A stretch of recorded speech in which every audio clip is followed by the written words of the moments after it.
네, 신약 성경 로마서 12장 1절 말씀부터 제가 읽겠습니다.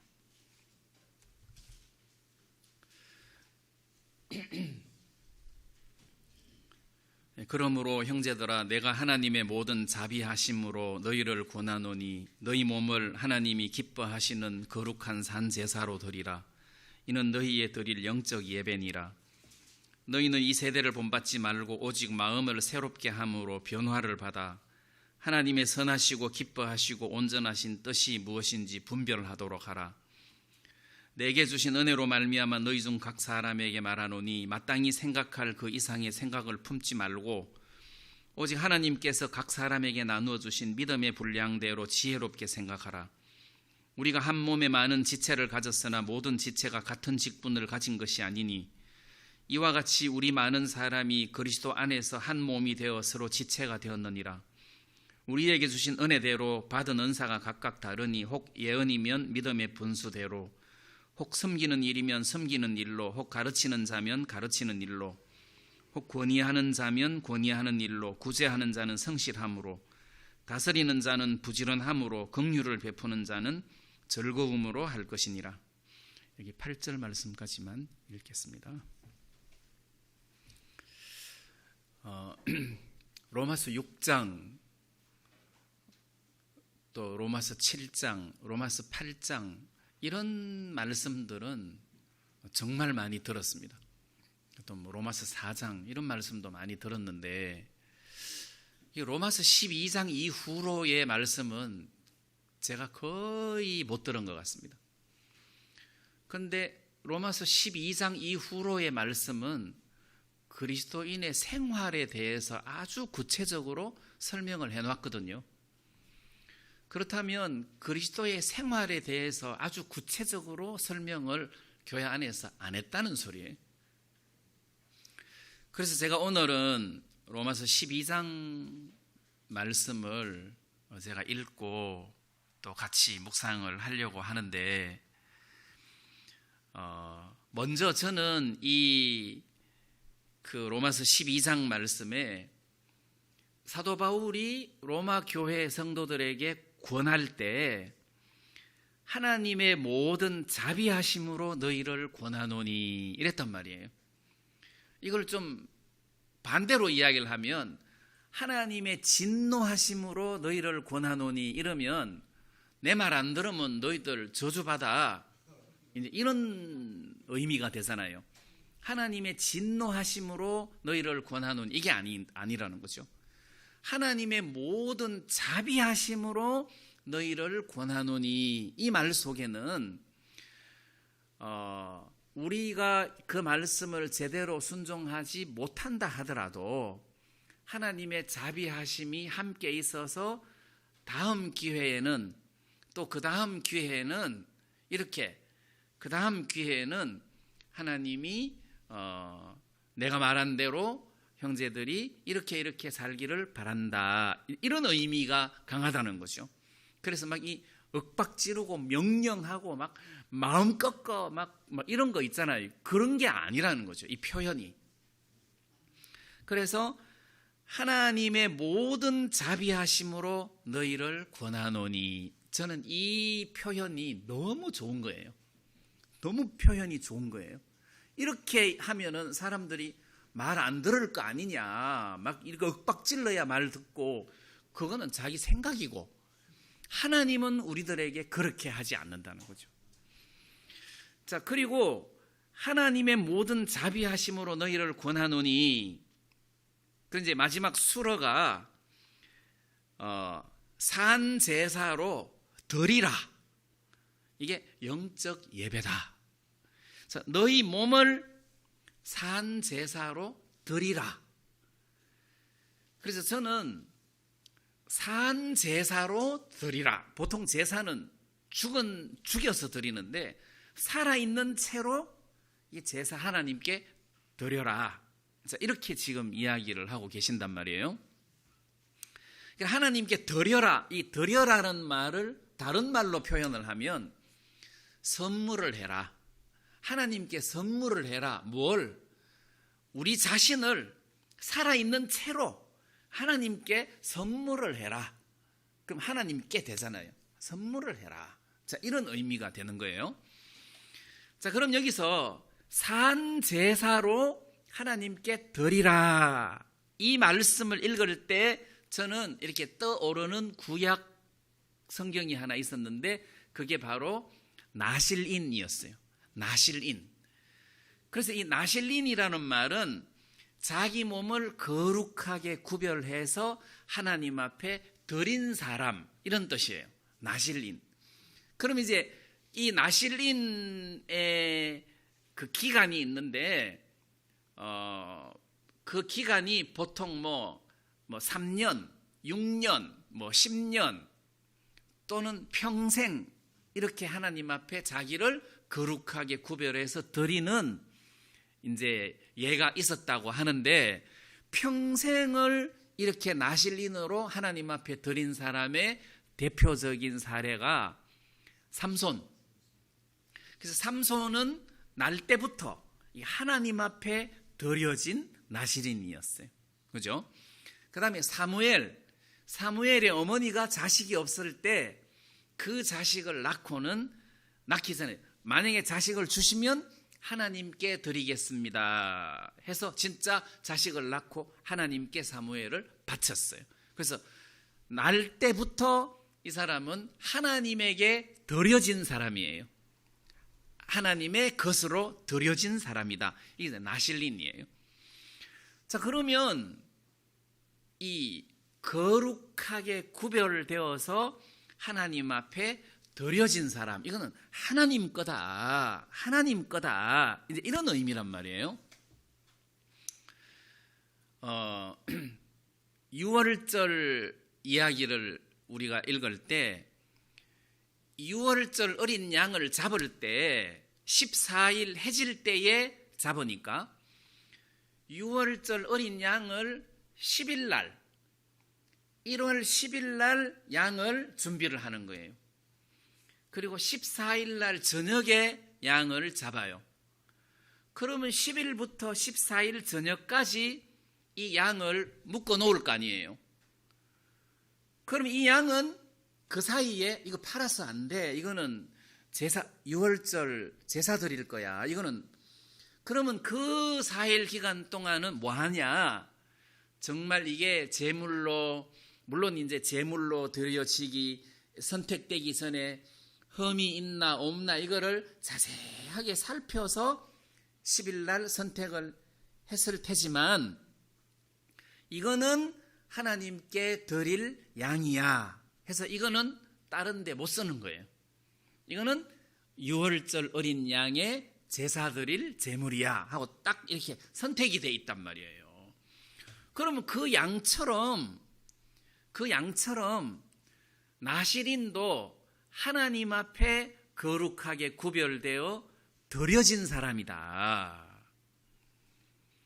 그래서 산 제사로 하나님께 드려라 할 때 이 나실인이 연상이 되는 거예요. 또는 어린 양이 연상되는 거예요.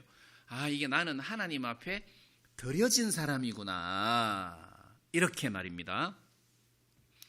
그 다음에 이제 드려라 하고 제가 말씀드리니까 약간 부담스럽잖아요. 아, 나 주기 싫은데 내 인생을 왜 하나님 앞에 드려? 내가 왜 드려? 아니면 드릴까 말까? 이제 이렇게 우리가 저울질 할 수도 있는데, 사실 우리가 구원을 받고 성도라는 칭함을 받게 됐다는 것은, 이것은 이미 하나님 앞에 구별되어 드려진 사람이라는 뜻이에요. 그리고 우리가 구원을 받음과 동시에 우리는 거룩한 성도로서 하나님 앞에 이렇게 구별되어서 드려진 사람이에요. 그래서 로마서 1장 6절에 보면 너희도 그들 중에 있어 예수 그리스도의 것으로 부르심을 입은 자니라. 예수 그리스도의 것으로 부르심을 입은 자다. 너도 불렀다. 그래서 하나님의 도구로, 하나님의 선한 일을 위하여 만들어졌고 부르심을 입었다.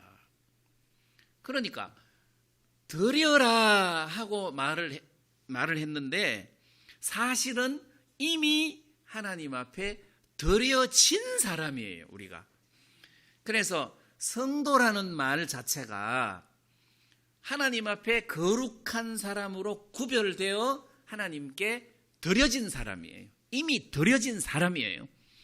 그러니까 바울이 산 제사로 드리라 하고 말을 했는데, 저는 이 말씀을 통해서 여러분들이 오늘 드릴까 말까, 좀 더 세상 즐기다가 드려야지, 이렇게 여러분들이 저울질하거나 갈등할 필요가 없다는 거예요.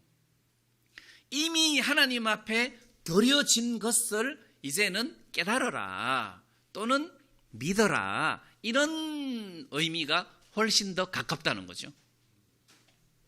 자, 근데 이렇게 나시린으로 성별된 사람, 하나님께 헌신된 사람은 평생 독주를 마셔서는 안 된다. 포도주를 마셨어도 안 된다. 그리고 포도즙도 안 된다. 그리고 포도도 안 되고 포도나무에 연관되는 것은 어떤 것도 먹어서는 안 된다. 이게 헌신된 사람, 나시린은 그렇습니다. 그리고 나시린은 시체를 가까이 해서는 안 된다. 부모나 형제가 죽어도 시체를 가까이 하면은 안 되는 거예요. 그 다음에 머리에 삭도를 대면 안 된다. 머리를 자르면 안 된다는 거죠. 그래서 나시린은 머리를 안 자르고 포도나무에서 난 어떤 것도 먹지 않고 독주도 마시지 않고 이런 그 구별된 삶을 사는 거예요. 자, 그러면 이 나시린이 성도의 그림자라고 우리가 생각을 할 때, 우리가 하나님의 백성으로서 하나님께 영광을 돌리기 위한 또는 하나님의 선한 일을 위하여 지으심을 받은 하나님의 자녀로서 이미 우리는 하나님의 것으로 부르심을 받았을 뿐만 아니라 또 하나님의 선한 일을 위하여 부르심을 받아 뽑혀서 하나님의 일꾼이 되었다는 거죠. 그래서 드리라 했을 때 이걸 저울질해야 되는 상황이 아니라 이미 나는 드려진 사람이구나. 나는 하나님 앞에 드려진 사람이고 내가 바로 하나님 앞에 영적으로 나시린이구나. 이거를 여러분들이 생각을 하시라는 거예요. 그래서 아예 갈등 없이 나는 하나님의 것이다. 자, 그 다음에 이제 고린도전서 6장 19절 20절 그 뒷부분에 보면 너희는 너희 것이 아니라 값으로 산 것이 되었으니 그런즉 너희 몸으로 하나님께 영광을 돌리라 그랬어요. 너희는 너희 것이 아니라 하고 못을 딱 박았어요. 내 것을 지금 내 것인데 내가 지금 하나님 앞에 드리는 것처럼 로마서 12장 1절은 이야기하는데 사실은 우리는 우리 것이 아니에요. 우리는 우리 것이 아니기 때문에 하나님께 드려라 하는 이 말은 무슨 우리에게 부담을 주는 이야기가 아니라는 거예요. 당연한 것을 지금 이야기를 하고 있다는 겁니다. 어떤 막 갈등의 소지가 있는 말씀이 아니라는 거예요. 너는 원래 하나님의 거야. 하나님의 거야. 왜? 그래서 하나님께 영광을 돌려야 돼. 그런 목적으로 내가 부르심을 받았고 내가 만들어졌어. 지음을 받았어. 이런 의미라는 거죠. 자, 그래서 우리는 이미 하나님께 드려진 사람이다. 우리는 더 이상 내 것이 아니다. 우리는 하나님의 것이다. 이런 의미라는 거죠. 자, 여기서 나는 굉장한 쉼이 찾아오는 거예요. 하나님의 것이다 했을 때 책임이 하나님에게 있는 거예요. 내가 못나도 책임이 하나님에게 있는 거예요. 그리고 나를 해코지하는 사람이 있으면 그 복수를 하나님이 하게 돼 있는 거예요. 왜냐하면 내가 내 것이 아니라 하나님 것이기 때문에. 그래서 로마서 뒷부분에 보면 원수도 내가 갚는 것이 아니라 하나님이 원수를 갚는다고 돼 있어요. 원수 갚는 것이 내게 있으니 하나님에게 있다는 거죠. 그래서 이미 나는 하나님에게 드려진 하나님의 소유이기 때문에 나에게 문제가 발생했을 때 하나님, 이건 내 문제가 아닙니다. 이거는 하나님 아버지의 문제입니다. 왜냐하면 나를 통째로 제사로 드렸으니까 내게 속한 모든 문제도 주님 것입니다. 해서 나는 쉼을 누릴 수가 있다는 거죠. 자, 그런 의미에서 내가 하나님의 것이다. 내가 하나님의 제단에 나를 산 제사로 드렸다는 것은 아까운 것이 아니라 나한테 너무 좋은 거다. 이런 의미라는 거예요. 너무 좋다. 그런 생각이 이제 마음에서 들고, 그 다음에 이제 제가 이 12장 1절에서 그 산 제사로 하나님께 너희 몸을 드려라 할 때 성경은 항상 드려라 하기 전에 드릴 수밖에 없는 에너지를 주고 드리라고 하는 겁니다. 그래서 12장 1절 첫 부분은 그러므로가 들어가는 거예요. 성경에는 항상 그런즉 또는 그러므로 이런 말씀이 있어가지고 우리가 하나님 앞에 나를 드릴 수밖에 없도록 해놨어요. 그럼 여기서 그러므로가 이게 뭐냐? 12장 1절 앞부분을 이야기한다. 12장 1절 앞부분이면은 제일 가까운 곳이 11장 36절이고, 그 다음 좀 더 뒤로 가면은 9장부터 11장까지가 되는 거예요. 9장부터 11장까지는 이스라엘 백성들에 대한 구원에 대하여 설명을 해주고 있거든요.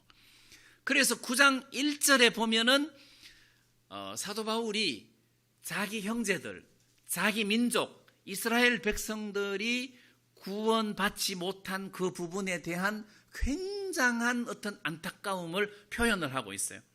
그래서 거기서 9장부터 계속 이스라엘 민족들의 구원을 이야기하다가 11장에서는 나중에 이 이스라엘 백성들이 다 그리하여 온 이스라엘이 구원을 얻으리라 하는 이런 소망의 말씀으로 이제 11장 끝부분을 장식하고 있는데, 자, 그것도 그러므로에 속하는 겁니다. 자, 제가 여기서 좀 설명을 하려고 하는데 11장 36절을 보면 이는 만물이 주에게서 나오고 주로 말미암고 주에게로 돌아감이라 영광이 그에게 세세에 있으리로다. 자, 여기 보면 만물이, 자, 만물 모든 것이, 그럼 거기에는 나도 집어넣어야 되는 거예요. 만물이 주에게서 나오고, 맞습니까? 이 온 우주 만물이 주님에게서 나온 거잖아요. 그럼 이스라엘 백성의 운명도 주님에게서 나온 거잖아요. 주에게서 나오고 그 다음에 주로 말미암고, 이게 주님으로 말미암아 이렇게 된 거다. 그 다음에 주에게로 돌아감이라. 그래서 멀리 생각하지 말고 나를 한번 생각해 보죠. 내가 주님으로 말미암았다. 자, 내가 구원받게 된 것, 내가 태어난 것, 주님으로 말미암아 내가 구원을 받게 됐다. 그 다음에 또는 주님에게서 나왔다. 주님으로 말미암았다. 이게 주님이 이렇게 했다. 주님이 이렇게 했다. 주님이 이렇게 했다. 주님이 나를 이렇게 해 주셨단 말이에요. 그 오늘 여러분들이 이 자리까지 오게 되신 것도 주님으로 말미암았다는 뜻이잖아요. 처음에는 주님에게서 나왔고 그 다음에 주님에게로 돌아감이라. 자, 이거를 여러분들이 좀 더 이해를 쉽게 하려면 구약의 예레미야 33장 2절의 말씀을 보시면 이해가 더 쉬울 겁니다.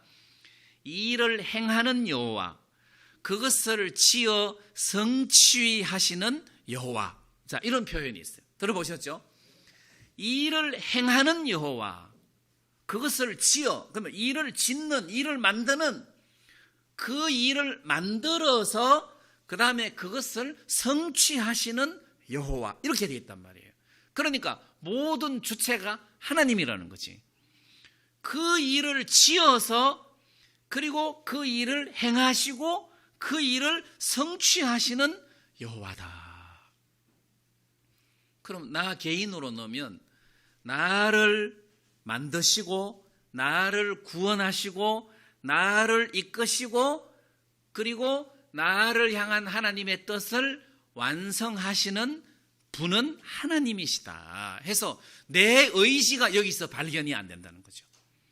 이게 주로 말미암아 이렇게 된 것이다. 자, 그러면 우리가 성경에서 이스라엘 백성들에 대한 이야기를 한번 생각해 봅시다. 이스라엘 백성들이 어떻게 생겨났냐? 하나님이 어느 날 아브라함을 택했어요. 그 아브라함을 뽑아서 가나안 땅에 심으시고 약속하시기를 너로 말미암아 네 후손이 바닷가의 모래알처럼 많을 것이다 해서 그 선민 이스라엘 백성들을 가나안에 심으시고 번성하게 하시고 그 다음에 이 아브라함의 후손들을 애굽으로 이사를 가게 하시고 거기서 400년 동안 애굽 사람들을 섬기게 하시고 이게 다 하나님으로 말미암아 이렇게 된 거잖아요. 그리고 때가 차니까 하나님이 모세를 보내서 그들을 이집트에서 다시 건져내시고 가나안 땅으로 들어가게 하시고 이게 다 하나님으로 말미암아 된 거잖아요. 근데 결국 이들이 그리스도를 거절하고 복음을 거절하고 하나님 앞에 큰 징계를 받게 됐단 말입니다. 자, 그 대목에서 사도 바울은 너무 마음이 아팠던 거잖아요. 그게 사도 바울이 굉장히 마음이 아팠는데 그 표현을 9장 1절에서는 이렇게 표현합니다. 2절을 볼게요. 고통이 있는 것을 내 양심이 성령 안에서 나로 더불어 증거하노니 내게 큰 근심이 있는 것과 마음에 그치지 않는 고통이 있는 것을 내 양심이 성령 안에서 나로 더불어 증거하노니. 자, 이것은 이스라엘의 구원 때문에 그러는 거잖아요. 예? 어떤 큰 고통, 근심, 이게 사도 바울에게 있었어요. 근데 이 사도 바울이 처음에는 이런 고통과 근심을 이야기를 하다가 11장 끝에 아까 읽었던 말씀에 보면 영광이 그에게 세세에 있으리로다. 아멘. 이렇게 했단 말이에요. 이스라엘에 대한 이야기를 계속 이야기하다가 11장 중간 부분에 그리하여 온 이스라엘이 구원을 얻으리라 해놓고 영광이 그에게 세세토록 있으리로다. 이랬단 말이에요. 그러면서 지금 바울이 이야기하는 것이 이스라엘 백성들이 불순종했기 때문에 그 불순종한 것을 하나님이 이용을 해서 오히려 이방인들에게 구원을 받을 수 있는 기회를 주게 됐다. 그래서 이방인들이 구원을 받으면서 유대인들이 시기가 일어나도록 해가지고 나중에는 유대인들도 구원을 받을 수 있도록 하나님이 허락하셨다. 이런 하나님의 놀라우신 지혜가 너무 크다. 영광이 해서 하나님께 영광을 돌리는 거잖아요. 처음에는 고통으로 시작했다가 나중에는 영광을 돌리는 이야기로 끝을 맺는데, 그거는 이스라엘 백성들의 넘어짐이 이방인들의 일어섬이 됐다는 거죠. 이방인들이 복을 받는 은혜를 입게 됐다는 거예요. 그러니까 이방인들이 복을 받으면서 유대인들이 시기가 일어나서 우리도 하나님을 믿어야지 해서, 그리하여 온 이스라엘이 구원을 얻는 이런 복을 받으면서 유대인들이나 이방인들이 다 구원 안으로 들어올 수 있도록 하신 그 하나님의 지혜, 은혜에 대해서 지금 사도 바울이 설명을 하고 있는 거잖아요. 자, 그러면서 하나님이 이렇게 하셨다, 하나님이 이렇게 하셨다, 그리고 하나님에게로 다 돌아간다 해서 모든 주체가 하나님으로 지금 고정시켜 놓은 거예요. 하나님이다. 자, 그러면 오늘 여러분들이, 저와 여러분들이 하나 생각해야 될 것이, 하나님이 나를 구원의 길로 이끄셨구나, 하나님이 나를 오늘 이 자리에 앉히신 거구나, 하나님이 앞으로 나를 계속해서 이끌어 가시겠구나, 하나님이 이런 일을 하시겠구나, 결국 내가 하나님 앞으로 돌아가겠구나. 그럼 우리가 누구한테 잘 보여야 되겠어요? 당연히 하나님에게 잘 보여야 되는 거잖아요. 당연히 주권자이신 하나님에게 나를 드리는 것이 당연하다는 거죠. 자, 그래서 그러므로 산제사로 너희 몸을 하나님께 드려라. 이게 바로 영적 예배니라. 이 영적 예배를 다른 번역에서는 합당한 예배다, 합당한 섬김이다, 합당하다 이렇게 표현하고 있습니다. 합당하다. 그러니까 우리 구원받은 사람이 하나님께 산제사로 드리는 것이 합당하다, 당연하다 이런 의미라는 거죠. 그래서 먼저는 형제들아, 산제사로 너희 몸을 하나님께 드려라. 이게 당연하다. 그리고 말씀을 보니까 이미 우리는 하나님께 드려진 사람이라. 예? 오늘 여러분들이 갈등하실 필요가 없습니다. 하나님, 내가 한 주간 동안 기도해보고 일주일 뒤에 내가 드릴지 말지 제가 결정하겠습니다. 그럴 갈등할 필요가 없어요. 왜냐하면 이미 우리는 드려진 사람이에요. 드려진 사람. 우리가 그야말로 영적인 나시린이에요. 거룩하게 하나님께 이렇게 구별되어서 드려진 성도란 말이에요. 네, 그런 면에서 하나님 앞에 너무 감사하고, 그 다음에 우리는 유대인이 아니고 이방인이잖아요. 유대인이 불순종함으로 말미암아 구원의 은혜가 이방인들에게 넘어오면서 이방인들이 은혜로 구원을 받는 복을 받았단 말입니다. 그런데 이 이방인들이 구원을 받은 것을 성경에 어떻게 표현을 하고 있느냐 하면 11장에서는 너희는 돌감람나무 가지인데 참감람나무에 이렇게 접붙임이 됐다. 참감람나무의 뿌리의 진액을 함께 받는 자가 됐다. 그래, 참감람나무, 유대인이 참감람나무의 뿌리 했으니까 그 쭉 밑으로 내려가면 아브라함이고 그 밑에는 하나님이겠죠.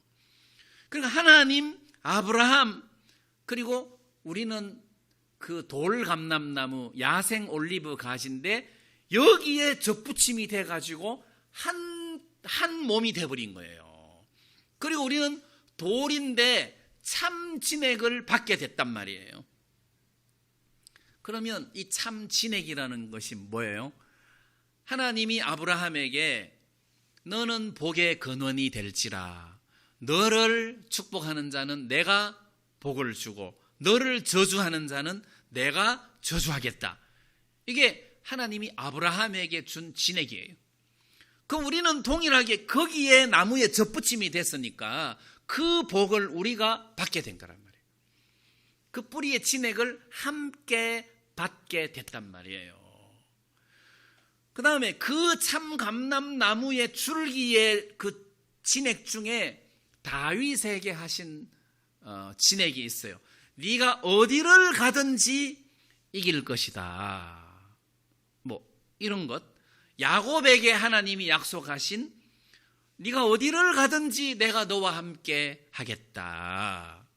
자, 우리가 구원을 받아서 참감람나무에 접붙임이 돼가지고 그 뿌리의 진액을 받는 사람이 됐어요.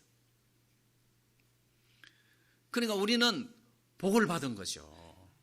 우리는 아무것도 없고 우리는 복이 뭔지도 모르는 사람인데 복덩어리에 뿌리를 받게 됐단 말이에요. 복덩어리에 접을 붙게 됐단 말이에요.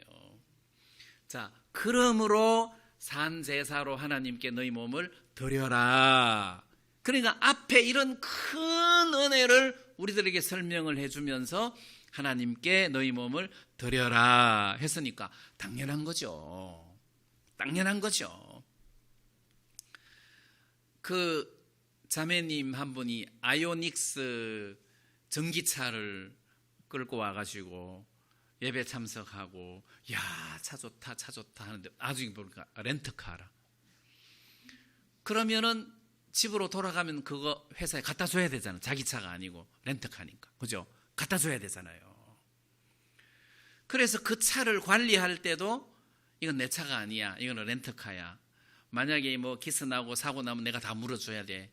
이거 내가 잘 관리해야 돼. 뭐 이런 의식을 가지고 렌트카를 사용할 거 아니에요. 그럼 우리도 마찬가지라는 거죠. 이 몸은 렌터야. 이거 하나님이 나한테 그래 넌 내 거야. 근데 내 거야. 근데 일단 네가 쓰고 있어. 근데 잘 써야 돼. 내 거니까 함부로 쓰지 마. 자, 그러다가 보니까 뜻을 분별을 해야 된다는 거지. 예? 주인의 뜻을 분별해 가면서 이 차를, 몸을 사용을 해야 된다는 거잖아요. 당연하죠. 내게 아니니까. 자, 그래서 2절 끝부분에 보면 하나님의 선하시고 기뻐하시고 온전하신 뜻이 무엇인지 분별하도록 하라. 이렇게 이야기를 하고 있단 말이에요. 그러니까 이건 어떤 명령이라기보다도 앞뒤 말씀을 자세하게 들어보면 당연히 그렇게 해야 할 이야기를 지금 말씀을 통해서 우리들에게 이야기를 하고 있더라는 겁니다. 그래서 저는 이런 부분들이 너무 좋은 거예요. 그렇지. 이미 우리는 하나님의 것이구나. 그래서 이 몸을 하나님이 기뻐하시는 뜻에 합당하게 써야 되겠구나. 왜? 이 내 몸은 내 것이 아니기 때문이다. 이런 의미라는 거죠.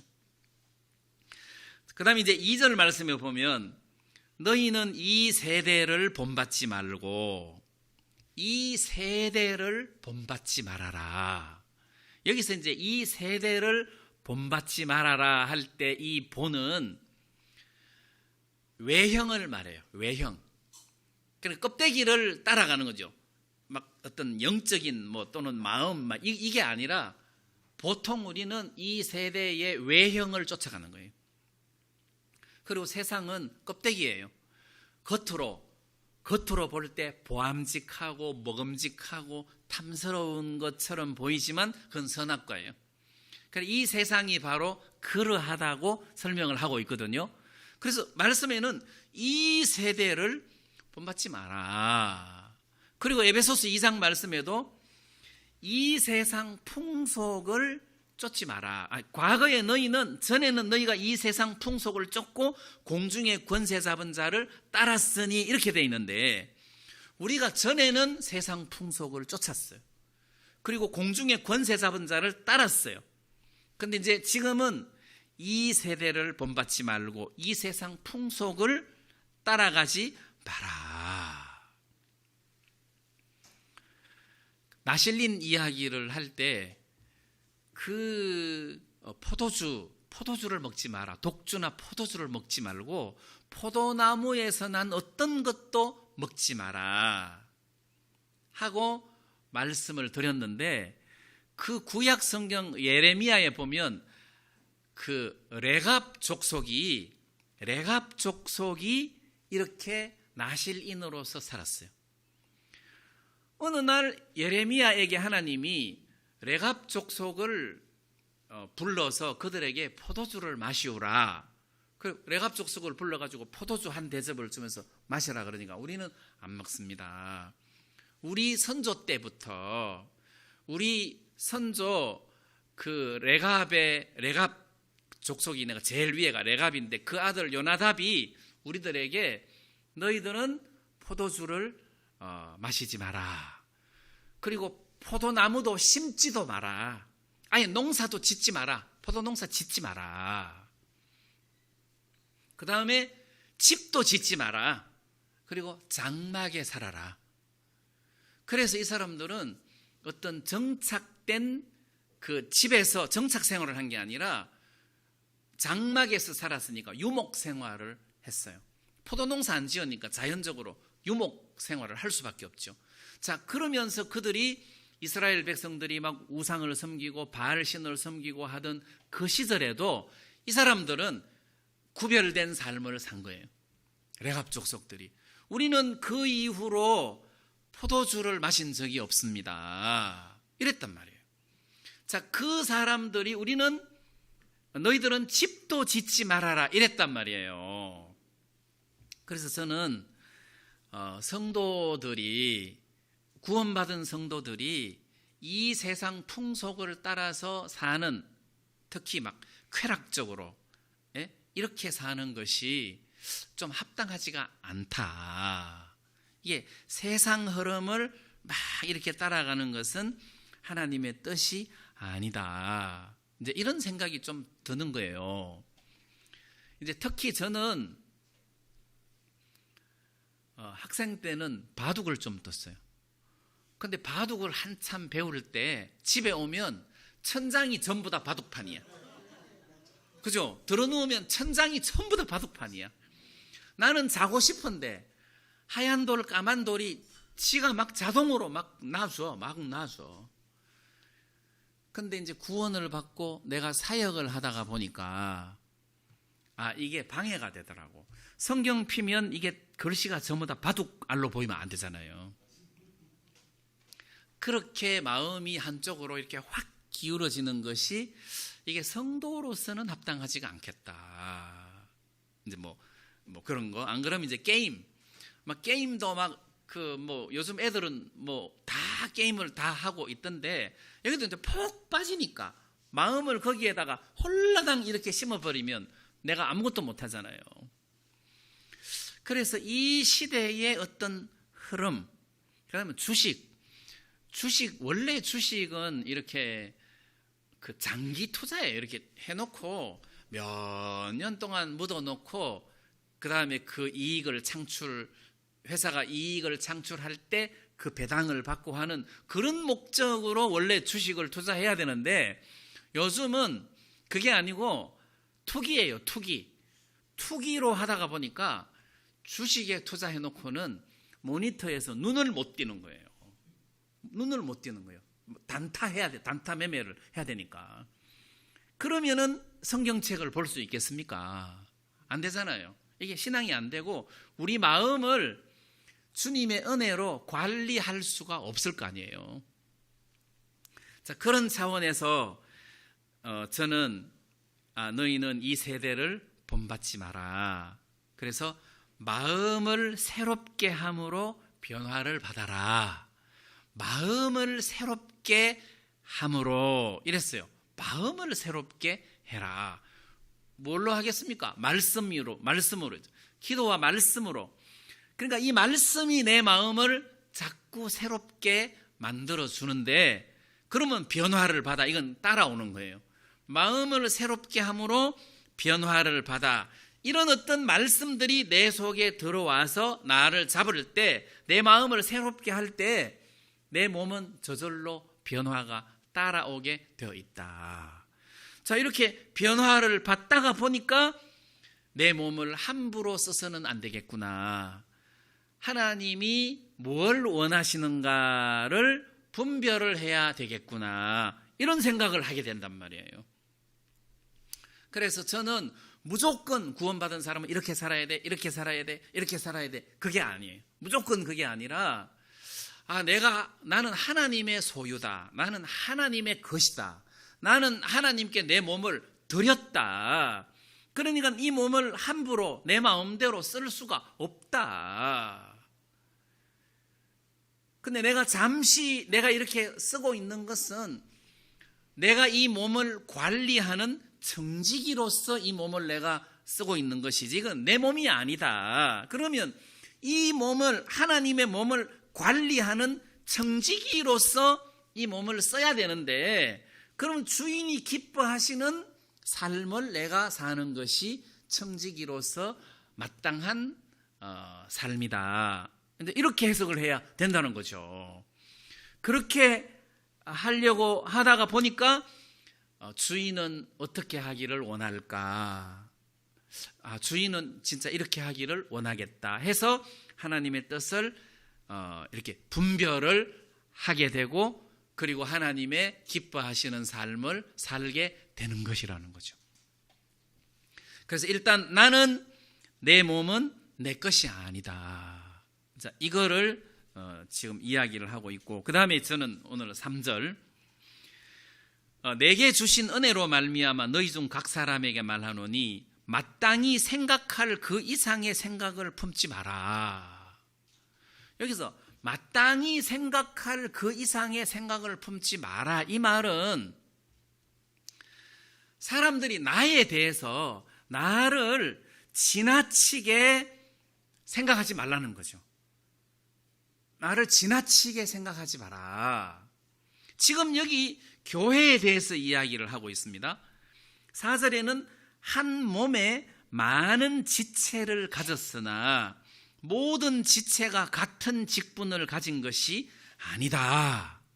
자, 한 몸에 많은 지체가 있어요. 근데 그 지체가 같은 직분을 가진 것이 아니라는 거예요. 그럼 예를 들면 나는 눈, 강영재님은 입, 정영재님은 귀, 예? 민영재님은 손, 오영재님은 발, 이렇게 이제 지체가 막 이렇게 있다고 해봐요. 그러면 오영재님이 발인데, 저 손 저거 힘 때가리도 한 개도 없고 나보다 힘 있는 놈이 있으면 나와봐. 이렇게 자기를 과신하면 안 된다는 거지. 발이 힘이 세기는 세도 발로 밥을 먹을 수는 없잖아요. 그러니까 마땅히 생각할 그 이상의 생각을 하지 마라. 자기에 대해서. 자기를 크게 생각하면 안 된다는 거예요.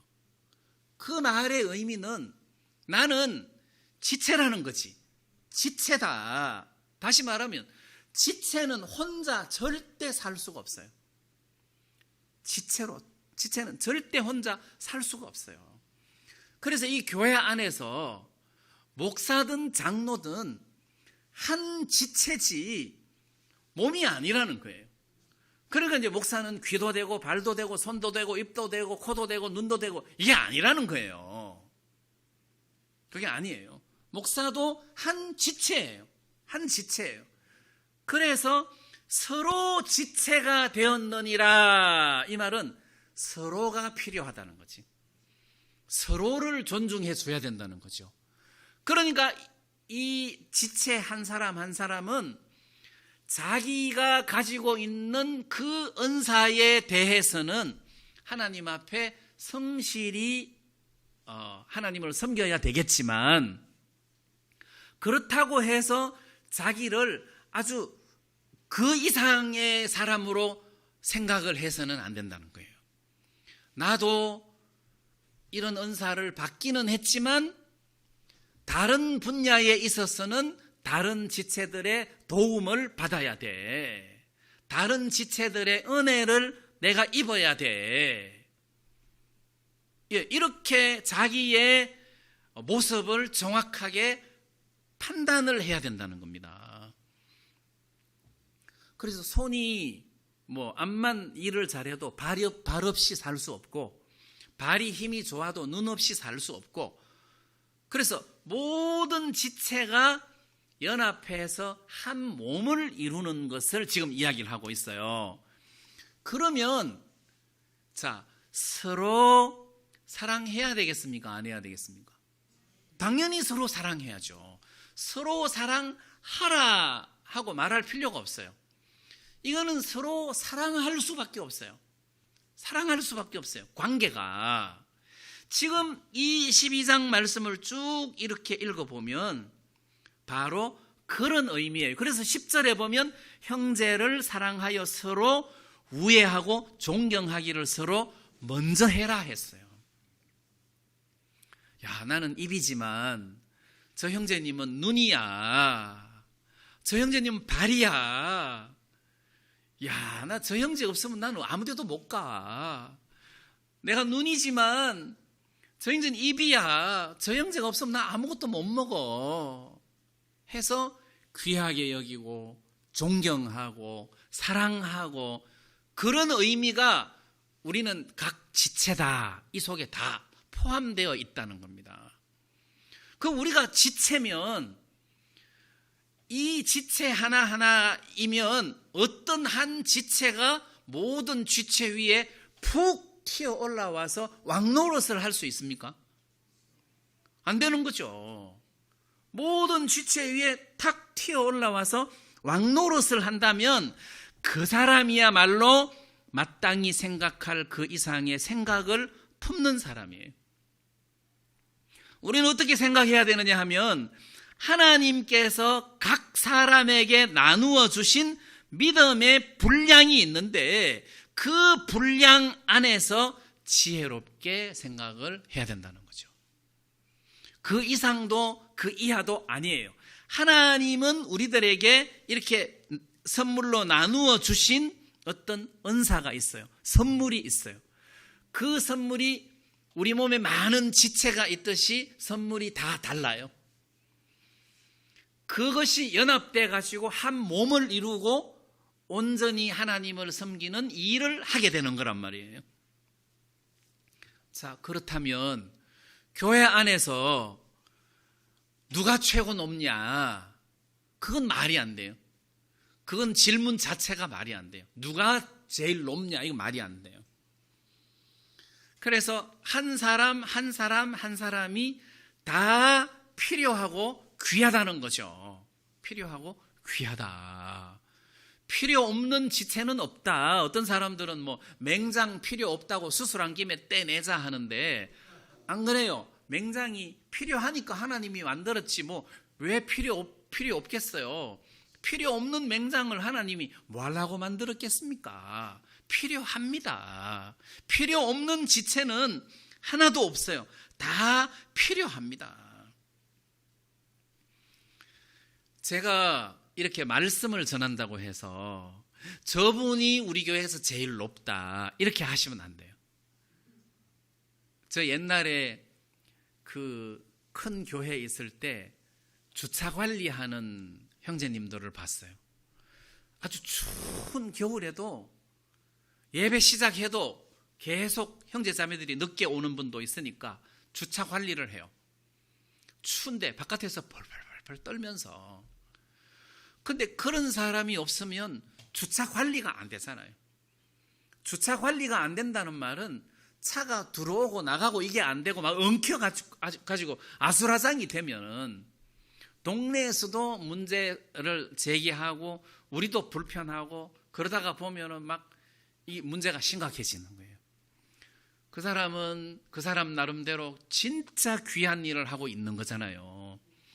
그리고 부엌에서 일하시는 지체들을 또 봐요. 장난이 아니에요. 설거지 할 일도 많고 뭐 음식 만드는 것도 그렇고 물건 사는 것도 그렇고 이게 보통 일이 아니에요. 그래서 누가 높다 이렇게 이야기할 수는 없는 일이라는 거죠. 그렇게 이야기할 수는 없다. 그래서 말없이 청소하는 사람도 있고 뭐 방송 일에 봉사하는 사람도 있고 그리고 뭐 주차 관리하는 사람도 있고 뭐 식당 일 하는 사람 뭐 그러니까 지체마다 가진 은사를 따라서 하나님이 그 주신 그 포지션에서 이렇게 하나님을 섬기면서 일을 하니까 어느 한 지체라도 무시해도 되는 지체는 없는 거예요. 그러니까 이 교회 안에서는 서열이 생겨서는 안 되는 거죠. 어떤 상하가 생겨서는 안 된다는 거죠. 여기서는 상하가 생겨서는 안 된다. 우리는 단지 스스로 필요에 의해서 부탁하기도 하고 따르기도 하지만 그것은 수직적 상하 관계에서 흘러가서는 안 된다는 거죠. 필요에 의해서 꼭 그런 것처럼 보일지 모르지만 우리는 서로 존경하고 우애하고 사랑하는 것이 성경적이다. 자, 그래서 로마서 12장은 그렇게 하라고 이야기를 하고 있는 거예요. 우리에게 그렇게 해라. 형제를 사랑해라. 우애해라. 존경하기를 서로 먼저 해라. 먼저 존경해라. 존경, 귀하게 여기는 거잖아요. 귀하다. 저 사람 진짜 나보다 귀하다. 여기에서는 한 사람이 주관하는 스토리는 여기 없어요. 성경에 한 사람이 주관해가지고 뭘 어떻게 하는 것은 없어요. 여기서 유일하게 주관하는 머리는 예수님이에요. 그리고 우리는 다 지체라는 것입니다. 우리는 다 지체다. 자, 그렇기 때문에 우리가 같은 직분을 갖지 않았을 뿐이지 다른 직분, 은사를 갖고 있지만 다 하나님이 주신 선물이고 이 교회에 필요하니까 하나님이 우리들에게 주신 것이라 우리는 그 지체를 귀하게 여기고 그 지체를 이렇게 존경하는 것이 마땅하다. 이런 의미란 말이에요. 저는 한 번도 직장 생활을 안 해봐가지고 그 직장 생활에서 선후배 사이의 스트레스를 이야기를 들으면 좀 이해가 잘 안 가요. 특히 이제 병원에서 일하시는 분들 또 간호사들은 이 선후배 의사 이 선후배 관계가 굉장히 엄격하고 심해갖고 스트레스를 굉장히 많이 받더라고요. 근데 교회 안에서 이런 일이 생기면 되겠습니까? 교회 안에는 선후배라는 것이 없습니다. 먼저 된 것은 있지만 그런 선배라고 해서 갑질해서는 안 된다는 거죠. 교회 안에서는 그런 일이 있어서는 절대 안 된다는 거예요. 교회 안에서는 하나님이 우리들에게 붙여주신 지체다. 그래서 저 사람은 나에게 필요하다. 그래서 귀하게 여기고 존경하는 것은 당연하다. 이런 생각이 마음에서 들고 우리 형제 자매님들 그렇게 많지 않지만 서로 사랑하고 귀하게 여기고 또 우애하고 성경 존경하고 이런 표현을 이렇게 하고 계시는데 우리가 이렇게 살았으면 좋겠고 또 각자가 마땅히 생각할 그 이상의 생각을 품지 말고 하나님께서 각 사람에게 나누어 주신 믿음의 분량대로 지혜롭게 생각해라. 여기서 지혜롭게라는 말은 하나님이 나에게 이만큼 주셨으니까 내가 이만큼만 생각해야 되겠다. 이렇게 해야지 뻥 튀겨갖고 자기가 대단한 사람인 것처럼 해버리면 안 된다는 거죠. 그러면 지혜롭게 생각하는 게 아니고 어리석게 생각하는 거예요. 하나님이 나에게 이런 은사를 주신 것은 맞다. 그렇지만 그 이상 생각하면 안 된다는 거죠. 근데 그 이상 생각하는 사람이 많다는 겁니다. 자, 김동성 목사 아무것도 아니다. 아무것도 아니다. 그냥 지체다. 이렇게 생각해야 돼요. 또 여러분들도 나도 아무것도 아니다. 하나님이 주신 이 은사로 이걸로 내가 하나님 교회를 섬기는 것은 맞지만 나는 사실 아무것도 아니다. 저분이 나보다 낫다. 저 지체가 나보다 낫다. 그래서 더 귀하게 여기는 이런 삶을 살아야 되지 않겠느냐. 그죠? 네, 우리가 교회 안에서 이렇게 서로 사랑하고 귀하게 여기고 존경하고 이런 표현을 로마서 12장부터는 설명을 잘 해놨더라고요. 우리가 교회 안에서 이런 마음으로 서로 귀하게 여기고 그러면서 연합한 가운데 주님을 섬기는 이런 지체들이 되었으면 좋겠습니다. 네, 말씀을 마치겠습니다. 우리 다 같이 찬송 한 장 부르겠습니다.